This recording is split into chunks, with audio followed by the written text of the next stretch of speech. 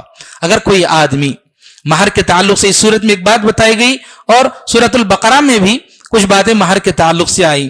جملہ اگر اس تعلق سے اگر بات کی جائے، اگر کوئی آدمی کسی عورت کو جو بھی مہر دیتا ہے، اگر وہ جب اس کے پاس کوئی طلاق کا موقع آ گیا کچھ دنوں کے بعد اگر وہ طلاق دیتا ہے تو مہر واپس نہیں لے سکتا. اللہ نے کہا وَإِنْ أَرَدْتُمُ اسْتِبْدَالَ زَوْجٍ مَّكَانَ زَوْجٍ وَآتَيْتُمْ إِحْدَاهُنَّ قِنطَارًا. اگر آپ ایک بڑا خزانہ ہی کیوں نہ دے چکے ہو مہر میں، تو آپ وہ خزانے میں سے کچھ بھی نہیں لے سکتے. آپ فَلَا تَأْخُذُوا مِنْهُ شَيْئًا، اس میں سے کچھ بھی نہیں لے سکتے، کیونکہ آپ نے دے دیا مہر میں، بس بات ختم ہو گئی. لیکن پچھلے صورت میں کچھ باتیں بتائی گئی کہ اگر مثال کے طور پر ایک آدمی نکاح ہوا اور مہر بھی متعین ہو گیا، لیکن میاں اور بیوی کی صحبت سے پہلے ہی اگر طلاق ہو جائے تو پھر آدمی کیا کرے گا؟ آدھا مہر دے گا، کیونکہ صحبت نہیں ہوئی میاں اور بیوی میں درمیان، تو اس کی وجہ سے آدمی آدھا مہر دے گا. لیکن اگر کسی آدمی کا مہر طے ہی نہیں ہوا، نکاح کے دوران مہر طے ہی نہیں ہوا، نکاح ہو گیا اور صحبت سے پہلے ہی، میاں اور بیوی کے تعلقات سے پہلے ہی اگر طلاق ہو جائے، تو ایسی صورت میں بھی اللہ رب العالمین نے کہا کہ کچھ نہ کچھ دے دو مہر میں. تو یہ جو تعلیمات ہیں، ان تعلیمات کا خیال کرنا چاہیے. ہم دیکھتے ہیں معاشرے میں طلاق ہو جاتی ہے، کئی سال کے بعد طلاق ہو جاتی ہے، تو اور عورت سے جو ہے مرد جو ہے پھر مہر کا پیسہ واپس مانگنے لگتا ہے کہ میں نے آپ کو وہ دیا تھا، اتنا پیسہ دیا تھا، اتنا سونا دیا تھا، واپس کرو. قرآن مجید نے صاف صاف کہہ دیا کہ اگر آپ ایک خزانہ بھی اگر دے چکے ہوں تب بھی آپ اس میں سے کچھ نہیں مانگ سکتے. یہ بات اللہ رب العالمین نے یہاں پر بتائی ہے. تو غرض یہ کہ ان باتوں کا خیال کرنا چاہیے. اللہ رب العالمین خاندانی باتیں جو بھی ہیں، گھریلو باتیں جو بھی ہیں، معاشرتی جو بھی باتیں ہیں، انسانوں کی بہبودی کے لیے، انسانوں کے فائدے کے لیے ساری باتیں بتائی ہیں. اگر انسان اس پر عمل کرے تو اس کی دنیا بھی کامیاب ہوگی اور آخرت بھی کامیاب ہوگی. رب العالمین سے دعا ہے کہ اللہ تعالی ہم سب کو ان باتوں پر عمل کرنے کی توفیق نصیب فرمائے. رب العالمین ہمارے اعمال کو قبول فرما. رب العالمین ہمارے چھوٹے بڑے گناہوں کو معاف فرما. رب العالمین ہمارے بیماروں کو شفا کاملہ اور عاجلہ عطا فرما. رب العالمین جب تک دنیا میں زندگی دے کتاب و سنت کے مطابق زندگی گزارنے کی توفیق نصیب فرما. جب موت آئے خاتمہ بالخیر فرما. آمین واخر دعوانا الحمد للہ رب العالمین. ربنا تقبل منا انک انت السمیع العلیم وتب علینا انک انت التواب الرحیم برحمتک یا ارحم الراحمین والحمد للہ رب العالمین.